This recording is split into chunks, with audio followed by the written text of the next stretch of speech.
اعوذ باللہ السمیع العلیم من الشیطان الرجیم بسم اللہ الرحمن الرحیم الحمد لأہلہ والصلاة علی اہلہا اما بعد فقد قال اللہ تبارک و تعالی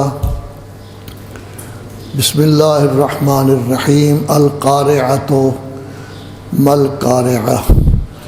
پہلے ہم بسم اللہ الرحمن الرحیم پڑھتے ہیں، بے حرف جارہ ہے اور اسم قرآن مجید میں 154 دفعہ ہے۔ اسم بھی، اسماء بھی، مسمیات بھی، مسمن بھی قرآن مجید میں 154 دفعہ آیا ہے۔ بسم اللہ، اللہ کا اسم گرامی قطع نظر باقی الفاظ کے قرآن مجید میں 2701 دفعہ آیا ہے۔ تو اللہ نے گویا قرآن مجید میں ویسے تو بہت زیادہ اللہ کے نام ہیں وہ موجود ہیں، لیکن خود لفظ اللہ 2701 دفعہ ہے۔ رحمان، رحیم، رحمت، رحمہ، یہ الفاظ قرآن مجید میں 336 دفعہ آئے ہیں۔ تو گویا کہ اسم 154 دفعہ، اللہ 2701، رحمت، رحیم، رحمان وغیرہ 336 دفعہ۔ اس سورہ کا نام قارعہ ہے، القارعہ، اور بتایا گیا تھا قارعہ کہتے ہیں دردناک آواز سے کسی کا دروازہ کھٹکھٹانا تاکہ وہ پریشان ہو جائے کہ کوئی مصیبت آ گئی ہے، کیا ہوا ہے، کیا نہیں ہوا۔ تو چونکہ قیامت کا دن بھی سب کے لیے ایک مصیبت، اندوہناک اور بہت بڑا عظیم ہولناک دن ہوگا، اس واسطے اس کو قارعہ کہا گیا ہے۔ قارعہ یقرع قرعۃً، یہ لفظ قارعہ پورے قرآن مجید میں صرف 5 دفعہ آیا ہے۔ القارعہ، قارعہ یعنی القارعہ، القر قرآن مجید میں صرف 5 دفعہ آیا ہے۔ اب ہے ما ادراک، درک کا معنی ہوتا ہے کسی چیز کا اپنے ذہن میں لینا، اسی کو کہتے ادراک، کسی چیز کا تصور آپ کے ذہن میں آیا ہے۔ یہ لفظ قرآن مجید میں 31 دفعہ ہے۔ القارعۃ ما القارعہ وما ادراک ما القارعہ، یوم، یوم دن کو کہتے ہیں، اس میں رات دن یعنی یوم دن کو کہتے ہیں، رات کو نہیں۔ یہ قرآن مجید میں 460 دفعہ آیا ہے۔ اس میں یوم بھی ہے، یوم اذن بھی ہے، یومان بھی ہے، یومین بھی ہے، ایام بھی ہے، یہ سب ملا کے 460 دفعہ۔ لفظ یکون آپ پڑھتے ہیں نحو صرف میں، کانا یکون و کونن، یہ افعال ناقصہ میں سے ہے۔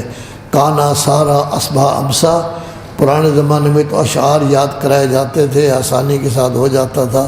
تو یہ یکون کا لفظ قرآن مجید میں جو افعال ناقصہ میں سے ہے 145 دفعہ آیا ہے۔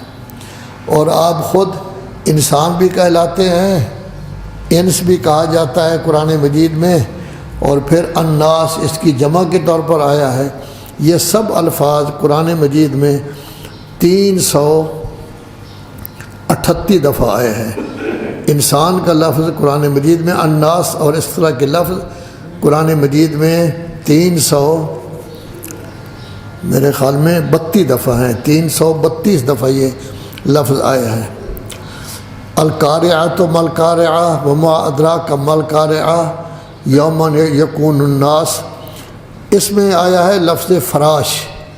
فراش کہتے ہیں یہ چھوٹے چھوٹے پروانے جو، یا چھوٹے چھوٹے تنکے، ذرات جو فضا میں پرواز کر رہے ہوتے ہیں، پھیلے ہوئے ہوتے ہیں۔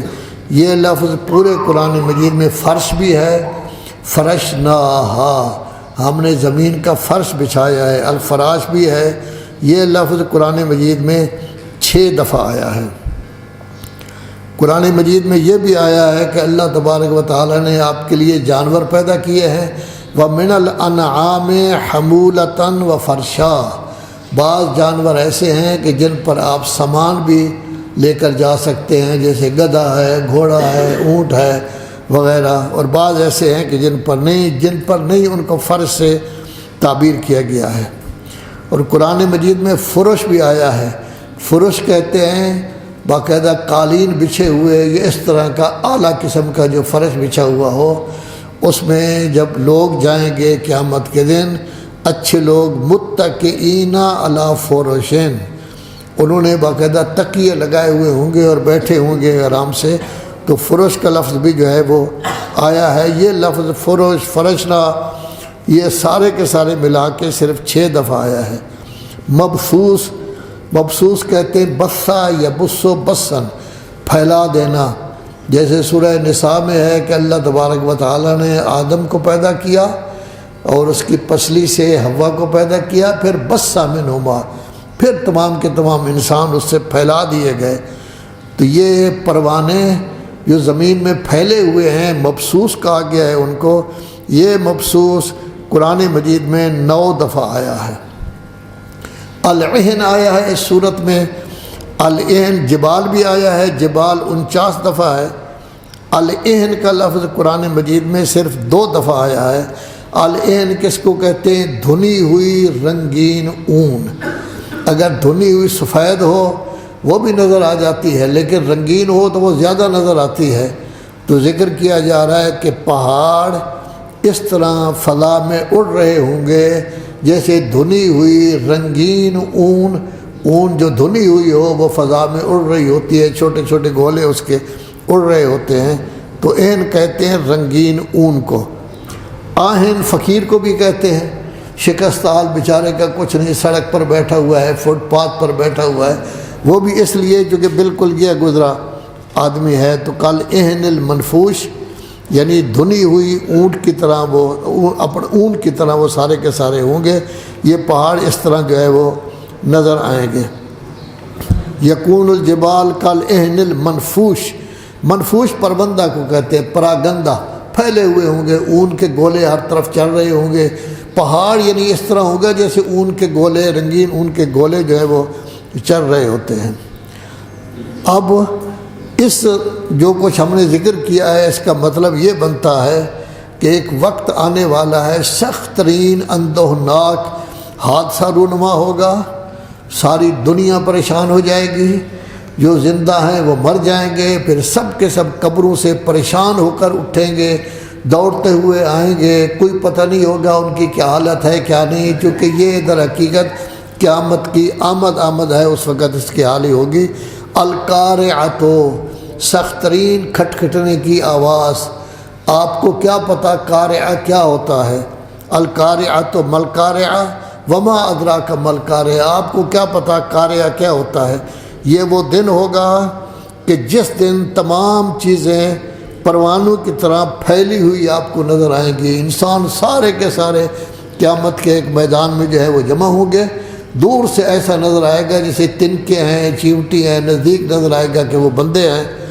اور پھر پہاڑ دھنی ہوئی رنگین اونٹ کے اولے کی طرح، گولے کی طرح پھر رہے ہوں گے، ان کا وجود ختم ہو جائے گا، یہ سارے کے سارے جو ہیں وہ پھیلے ہوئے ہوں گے۔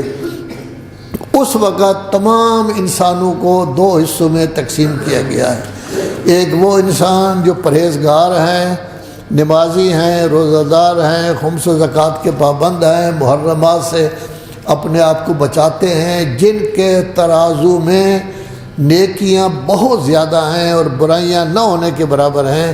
اس طرح کے لوگ بہت بڑی خوبصورت زندگی میں ہوں گے، جس زندگی کو یہ بہترین طور پر پسند کر رہے ہوں گے۔ لذا حکم ہے فمن ثقلت موازینہ، ثقلت کیا ہوتا ہے؟ بھاری، بوجھل کوئی چیز، جیسے آپ پڑھتے ہیں انی تارکن فیکم الثقلین۔ ثقلین کیا ہے؟ 2 بڑی بھاری قیمتی چیزیں کہ پوری کائنات میں ان جیسی قیمت کسی چیز کی نہیں۔ ایک کتاب اللہ کی کتاب، اور دوسرا اطرت اہل بیت۔ تو بھاری ثقل اس کو کس کو کہتے ہیں؟ بھاری چیز کو کہتے ہیں جو ثقیل ہو۔ یہ ثقل کا لفظ قرآن مجید میں ثقلت ثقل یہ 28 دفعہ آیا ہے۔ قولاً ثقیلہ بھی آیا ہے، جیسے سورہ مزمل میں ہے، اے میرے حبیب تیاری کر لیں، بہت بڑا بوجھ آپ پر آنے والا ہے، آ چکا ہے نبوت کا، اس کے لیے کامیابی کی ضرورت ہے۔ کامیابی تب ہوگی جب 4 کام آپ کریں گے۔ تو جب رسول اللہ کی کامیابی تب ہو سکتی ہے جب وہ 4 کام کریں۔ ہم بیچارے جو ہیں ہمارے لیے بھی یہی حکم ہے۔ سب سے پہلا کام ان کے لیے یہ تھا کہ ساری رات عبادت کریں مگر تھوڑا سا آرام کر لیں۔ ہمارے لیے یہ ہے کہ چلو 11 رکعت نماز پڑھ لیں، 15-20 منٹ آدھا گھنٹہ لگ جائے گا۔ دوسرا ان کے حکم تھا کہ ذکر کثیر کریں اللہ کا۔ ہمارے لیے بھی ضروری ہے کہ ہم ذکر کثیر کریں، زیادہ سے زیادہ اللہ تبارک و تعالیٰ کا ذکر کریں، زیادہ سے زیادہ اللہ اکبر الحمدللہ سبحان اللہ اس کا ذکر کریں۔ اللہ کا ذکر کرتا ہے انسان تو کئی نیکیاں اس کی جو ہے وہ لکھی جاتی ہیں۔ تیسرا حکم دیا گیا ہے ٹوٹ کر اللہ کو چاہو، ہر چیز چھوڑ دو، اللہ کے ساتھ لو لگاؤ اور اللہ کا ذکر کرو۔ چوتھا حکم ہمارے لیے بھی وہی ہے رتل القرآن ترتیلا، کہ قرآن مجید کو اس طرح پڑھیں کہ اس کا ہر حرف ہر لفظ پوری طرح سمجھ میں آ جائے۔ تو جن کے اعمال بھاری ہوں گے، وزین ہوں گے، سنگین ہوں گے، وہ لوگ بہترین زندگی میں ہوں گے۔ جیسے سورہ رحمان میں ہے وَالسَّمَاءَ رَفَعَهَا، اللہ نے آسمانوں کو بلند کیا ہے، وَوَضَعَ الْمِيزَانَ اور مکمل طور پر توازن پیدا کیا ہے کہ ہر اپنی اپنی جگہ پر جو ہے وہ موجود ہے۔ تو یہ توازن اس کا معنی ہے۔ یہ قرآن مجید میں آیا ہے اقیم الوزن بالقسط، جب آپ کو چیز بیچ رہے ہیں تو انصاف کے ساتھ وزن کریں، ولا تخسر المیزان، ڈنڈی نہ ماریں، غلط کام نہ کریں، غلط کام جو ہے وہ ٹھیک نہیں ہوتا۔ تو ثقلت قرآن مجید میں 28 دفعہ ہے، موازین وزن جتنے الفاظ ہیں یہ 23 دفعہ قرآن مجید میں جو ہے وہ آئے ہیں۔ معاشرہ صحیح تب چل سکتا ہے جب اس میں توازن ہو، کوئی کسی کا حق نہ مارے۔ یعنی یہ نہیں ہے کہ اگر آپ کوئی چیز خرید کر رہے ہیں تو آپ کو کم دی جائے، بیچ رہے ہیں تو ڈنڈی ماری جائے کہ زیادہ جو ہے اس کے پاس چلے جائے، یہ کام جو ہے وہ ٹھیک نہیں ہے۔ تو اب اگر کسی کا میزان ترازو بھاری ہوگا، اعمال زیادہ ہوں گے، فَهُوَ فِي عِيشَةٍ، عیشہ عیش زندگی معیشت، جیسے آج کل ہر جگہ معیشت کی بات ہوتی ہے، تو گویا کہ یہ عیشہ عیش یہ قرآن مجید میں 8 دفعہ آیا ہے۔ معیشت بھی اسی سے ہے۔ اللہ تبارک و تعالیٰ فرماتا ہے سورہ اعراف میں وَجَعَلْنَاكُمْ فِيهَا مَعَایِشَا، ہم نے زمین میں آپ کے لیے زندگی گزارنے کی چیزیں پیدا کی ہیں تاکہ آپ آرام سے ان کے ذریعے زندگی گزار کر سکیں۔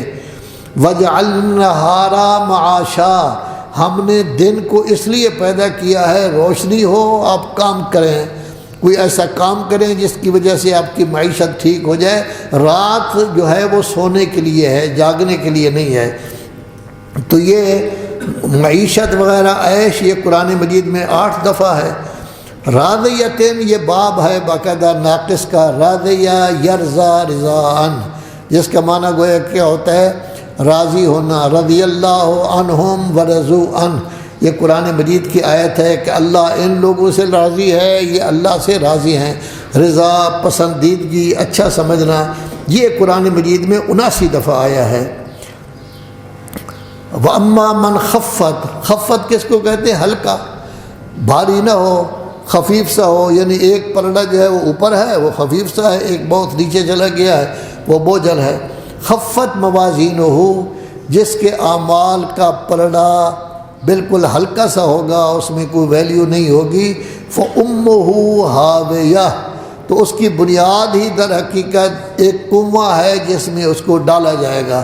اور اس میں آپ کو کیا پتہ حاویہ کیا ہوتی ہے؟ آگ ہوگی جو انسان کو ہر طرف سے جلانے والی ہوگی، شعلے والی آگ۔ تو اب اس میں خفت آیا ہے، خفیف کا لفظ قرآن مجید میں 124 دفعہ آیا ہے، اور اس کے لیے پورا باب موجود ہے آپ کے عجب میں، اگر آپ نے ابواب الصرف پڑھی ہوئی ہے، خافا یخاف خوفاً، جس کا معنی ڈرنا ہوتا ہے، خافا یخاف خوفاً، یہ باب موجود ہے، اسی سے ہے خفت، یہ 126 دفعہ ہے۔ ہر شخص جانتا ہے۔ اب آپ لوگوں نے نئے نئے معنی رکھ دیے ہیں۔ ماں، اصل کس کو کہتے ہیں؟ ماں کو، کسی چیز کو، بنیاد کو۔ جیسے مکہ کو کہا جاتا ہے القریٰ، پوری کائنات میں جتنے شہر ہیں، خواہ وہ لاہور ہو، نیو یارک ہو، تہران ہو، بڑے شہر ہوں، چھوٹے گاؤں ہوں، یہ سب کے سب ان کی بنیاد مکہ ہے۔ مکہ سے زمین کو بچھایا گیا ہے، لذا تمام بستیوں کی ماں کس کو کہا گیا ہے؟ مکہ کو کہا گیا ہے۔ یہ کا لفظ اسی سے امام بھی ہے۔ ماں بھی بنیادی طور پر ایسی ہے کہ اس کی عزت کرنی چاہیے، امام بھی راہ پر ہوتا ہے، اس کی بھی عزت ہونی چاہیے۔ یہ امام جتنی چیزیں بھی ہیں، یہ ساری کے ساری قرآن مجید میں 83 دفعہ آئی ہیں۔ امت بھی اسی سے ہے، القریٰ بھی اسی سے ہے۔ قرآن مجید میں الکتاب کیا ہے؟ لوح محفوظ، وہ بھی در حقیقت سے ہی ہے۔ امامت بھی در حقیقت اسی سے ہے۔ ہاویہ یعنی یہ کہ نیچے اس کو گرایا جائے گا، بہت نیچی جگہ پر، جیسے کہ ایک قسم کا کنواں ہوتا ہے۔ یہ ہوا کا معنی ہوتا ہے گرنا۔ والنجم اذا ہوا، قسم ہے ستارے کی، سورہ نجم کی پہلی آیت ہے، جب ستارہ گرا، اہل بیت کے لیے ستارہ گرا تو ہاویہ کا معنی ہوتا ہے گرنا۔ یہ قرآن مجید میں یہ تقریباً 38 دفعہ آیا ہے۔ قرآن مجید میں حضرت ابراہیم کو خوشخبری سنائی جا رہی ہے، جب انہوں نے کہا کہ میں بچوں کو چھوڑے جا رہا ہوں، نہ پانی ہے، نہ کچھ چرند پرند ہے، نہ کچھ ہے، اور انہوں نے دعا کی تھی، یا اللہ لوگوں کے اذہان کو اس طرح بنا تہوی الیہم، مکہ کی طرف ان کا رجوع ہو، ہر شخص کے دل میں محبت ہو کہ مجھے ایک دفعہ مکہ جانا چاہیے۔ تو یہ تہوی وغیرہ یہ الفاظ جتنے ہیں 38 دفعہ ہیں۔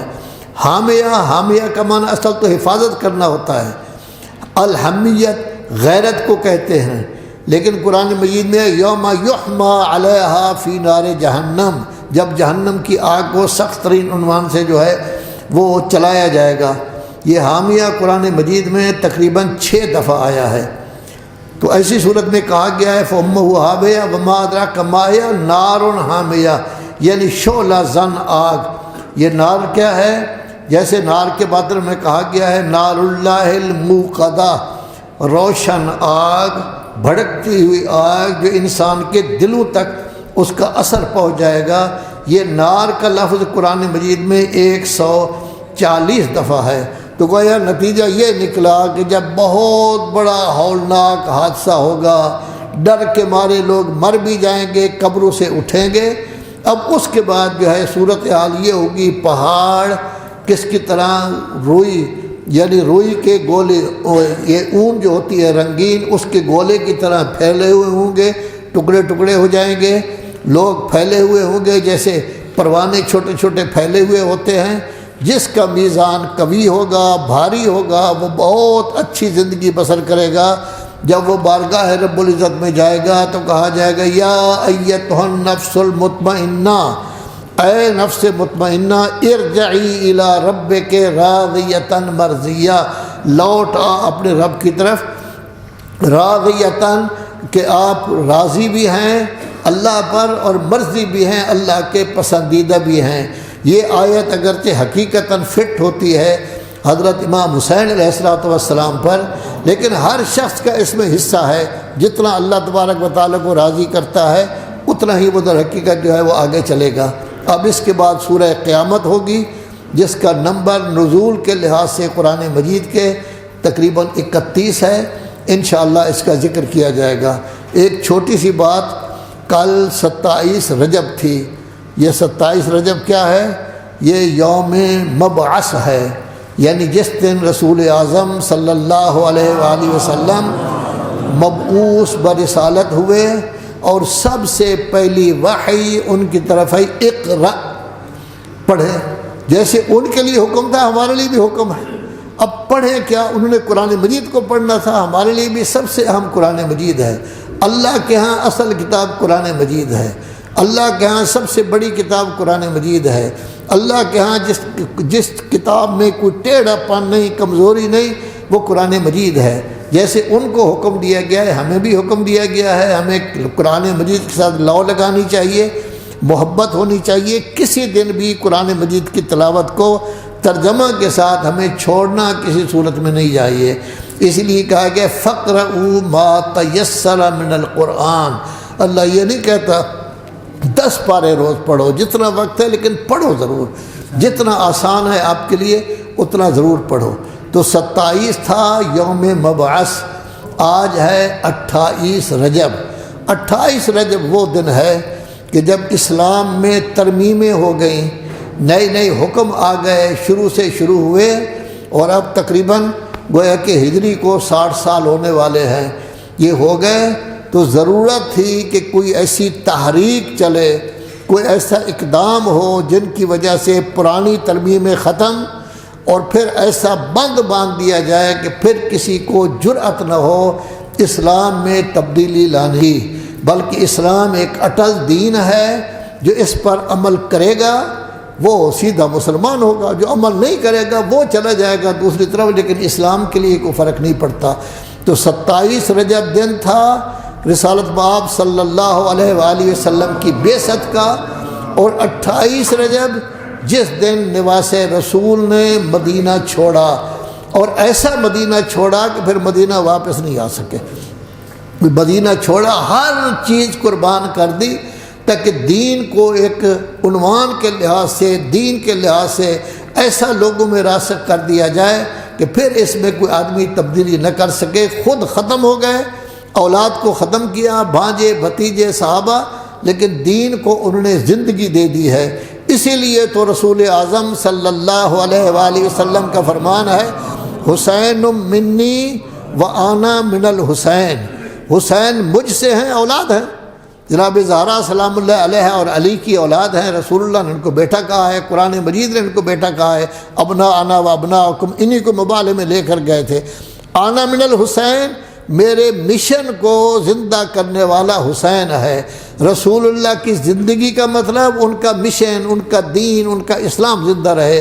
تو اسلام کی نشأت ثانیہ کربلا میں ہوئی، تو رسول اللہ کی بعثت 27 رجب، اور یہ ہجرت ان کی اپنے مدینہ سے نکلنا اور پھر واپس نہ آنا یہ 28 رجب، یہ بہرحال خداوند عالم کی مرضی ہے کہ دونوں دنوں کو اکٹھا کر دیا ہے کہ رسول اللہ کی بعثت ہو رہی ہے، دوسرے دن حضرت امام حسین علیہ السلام کو 28 رجب کو چلایا گیا ہے تاکہ اس دین کو جا کے محفوظ رکھے۔ خدایا محمد و آل محمد کا واسطہ ہماری یہ مختصر سی عبادت قبول فرما، اس مختصر سی عبادت کا ثواب کثیر عطا فرما۔